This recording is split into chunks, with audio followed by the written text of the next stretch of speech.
This is a new day to try to get right. This is a new day to get on track. Yeah, that's life in football. This is a new day to live your life. This is a new day to try to get right. This is a new day to get on track. Yeah, that's life in football. It's life in football. We are life in football.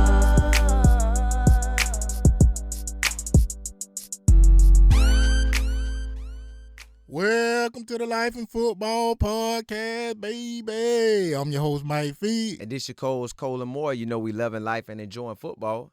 Top-notch coaches all around the world. Top-notch coaches all around the world. Today we got a very special guest from the hometown. He represents straight out of Gadsden County, baby. Go by the name of Greg Taylor.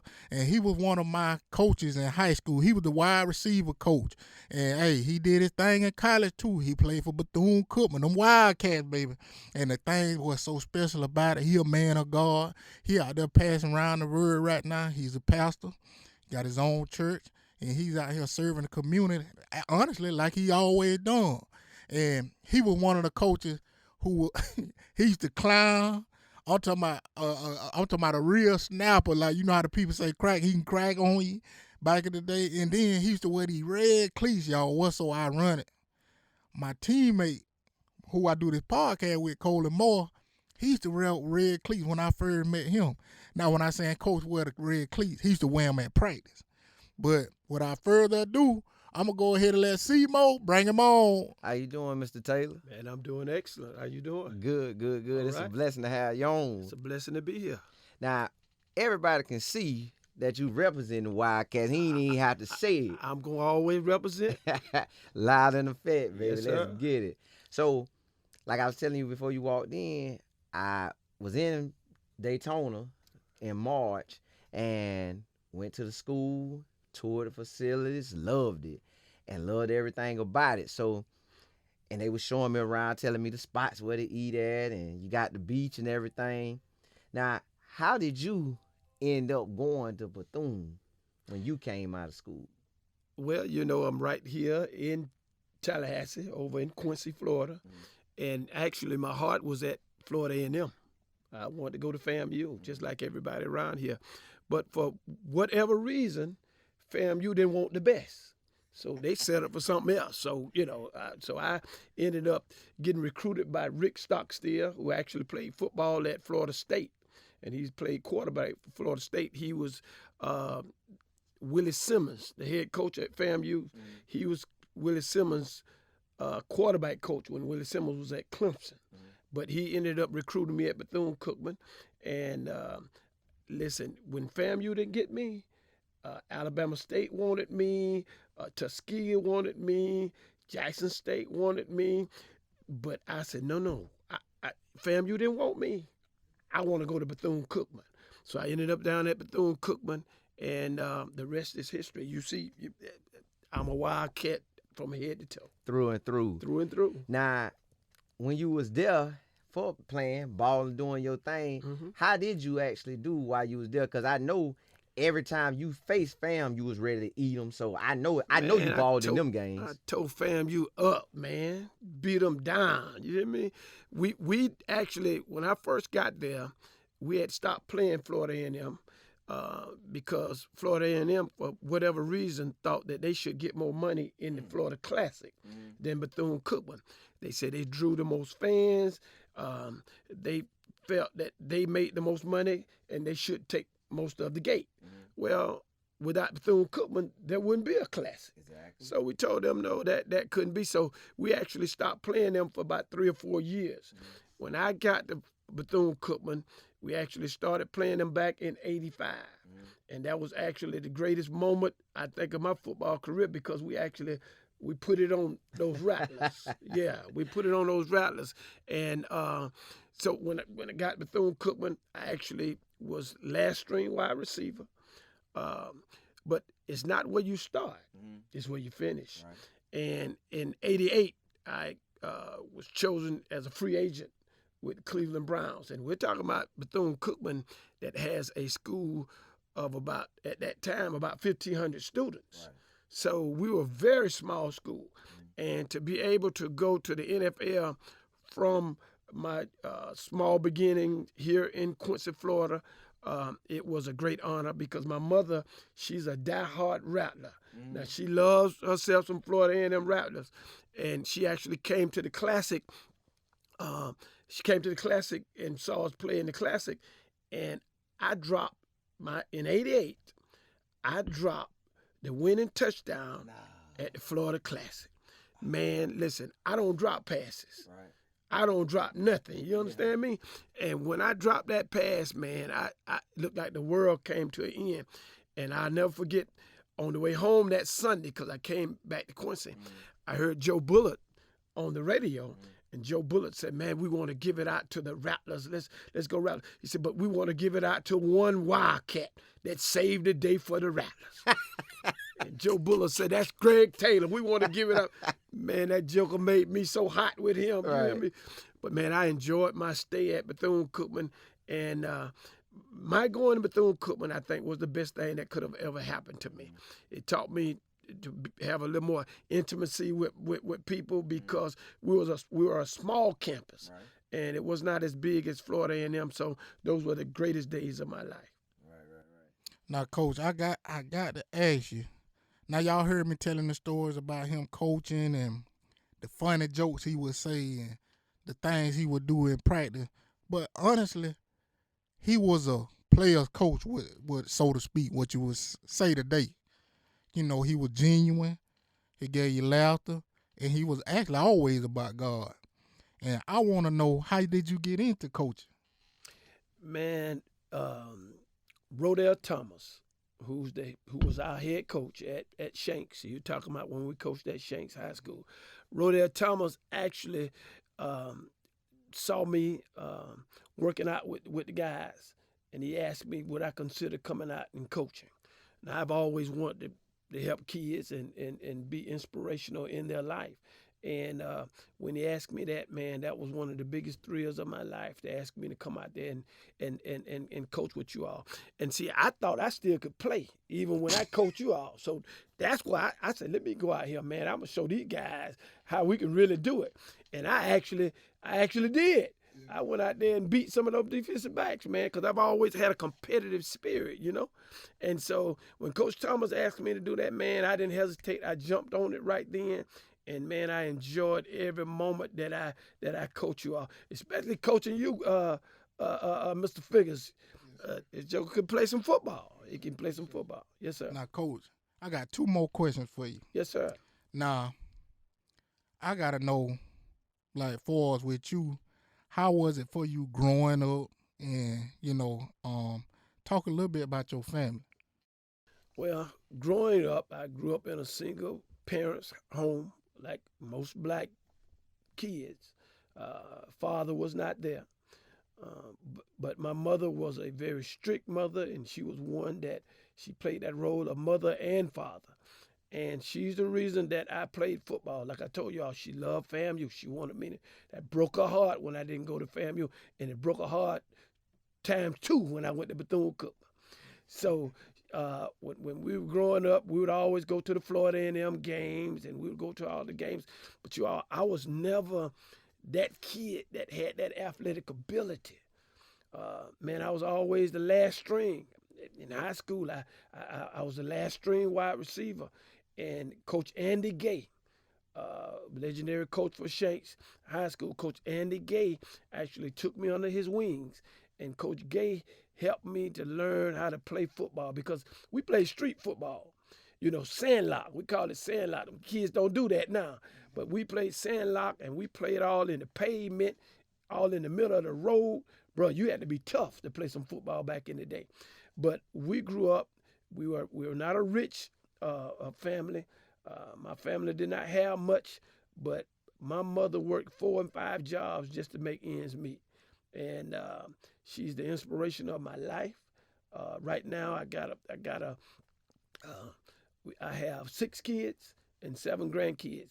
And man, the reason I love my kids and grandkids like I do is because of the love that my mother exemplified in my life when I was growing up. Now, that was very passionate.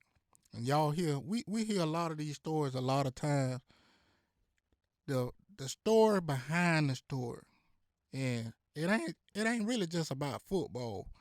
God bless us so much, man, with a lot of inspiration. A lot of time we don't see it till later, but in the moments, man, he building you for a purpose. And I want to know, I want you to give out how you started getting into preaching, and tell the people where your church is located. Well, my church is located in Midway, Florida. It's 6 ML King Boulevard in Midway, Florida. Man, listen, God was chasing me like I was chasing that football, bro. He was after me. And I would never, I just would never answer the call because I thought I was unworthy. I said, man, I've done some hellish things in my life, so I don't deserve to be in a position of being a pastor. So I just would never answer the call. And I married my high school sweetheart. We met in kindergarten, Michelle Bridges. I married her, and I think that's your cousin. Yeah, it is. But I married her, and I told her, I said, baby, I think God is calling me to preach. And she said, well, God calling you to preach, but he ain't calling me to preach, because she didn't want to have nothing to do with that. But I knew God was calling me to do it. And shortly thereafterwards, I did my initial sermon over at First Elizabeth Missionary Baptist Church in Quincy, Florida. And my sermon title was, Here Comes the Judge. And man, the house was packed. I was nervous. I was about to pass out. I didn't know what I was going to do because, listen, I have done a lot of devilish things in my life. And so I knew it were going to be people there that were going to come to judge. And that's what my subject was based around. Here comes the judge. And I told them, I said, listen, you all can't judge me because I've already been to court. I said, the Holy Spirit was my witness, Jesus Christ was my lawyer, and God Almighty is my judge. Yes. And so here I am now. We have a church over in Midway, Florida. We were blessed to build a 7,000 square foot church from the ground up. We're non-denominational, and we believe in God, man, and we believe that Jesus is alive and well. Man, that's so inspirational and motivational, and I got to thank Coach for coming on. But before I let him go, I got to ask him, what's his Quincy top 5? Now, what I'm saying is his top 5 players from the city of Quincy.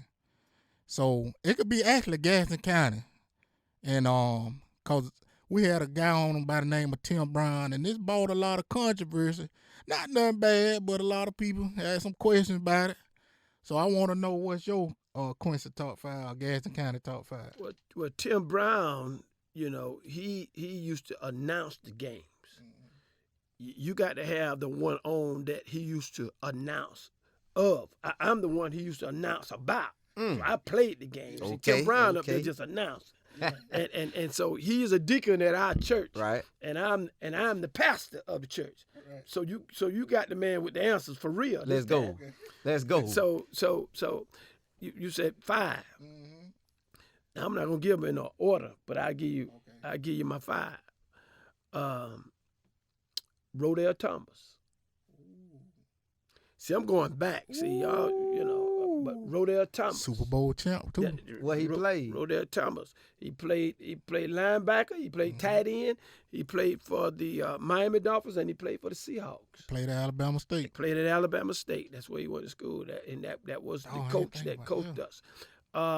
Also, you got Ricky Smith. That's another Alabama State. He played with Detroit Lions. He played cornerback. He played kick return. He played punt returner. Fast. Very Leroy Smith, uncle. Right. Then you got Dexter Jackson. Now, you didn't say, ooh. You should have said, ooh. No, you should have said, ooh. Hold on. That's the second person that brought his name up. Now, we're going to ask this a few more times. I want y'all to witness how many times his name going to come up. I promise you, it almost going to come up every time. That's why I ain't say nothing. But I'm going to get a Ric Flair. Woo! Yes, it has to come up. We talking about Super Bowl champ and Super Bowl MVP. Right. Man, I mean, you don't get no bigger than that. Then John McNeely. Okay. Oh, Hump. quarterback. Everything. Oh, He second to me. But man, he one of the greatest athletes I ever seen. I mean, he was a lefty, and he can do it like no other. So John McNeely. And last one.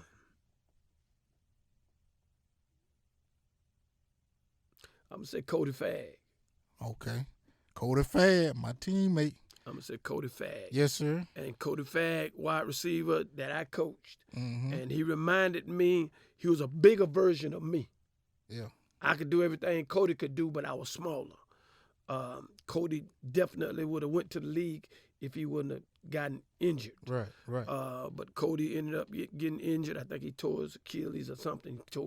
But at the combine too. At the combine. Yeah. But those are my five, man. Hey, there's no controversy with my five. Now that stuff that that Tim Brown was calling. Yeah. Man, I want to run that. That's why I called you that day. Yeah. Told you I got to come on there and redeem him. That stuff you calling out. Now, I love those guys. Yeah. Marvin McMillan, God bless him. Right. But I played with Marvin. Now, Marvin was good.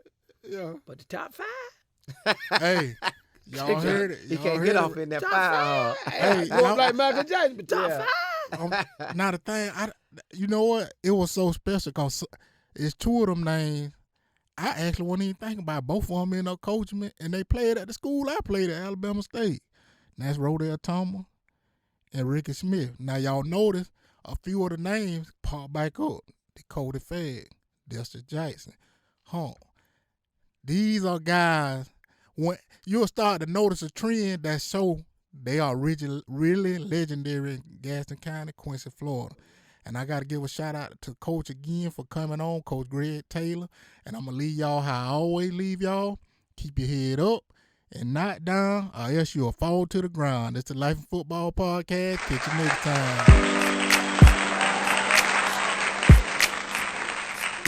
This is a new day to live your life. This is a new day to try to get right. This is a new day to get on track. Yeah, that's life in football. This is a new day to live your life. This is a new day to try to get right. This is a new day to get on track. Yeah, that's life in football. It's life in football. We are life in football.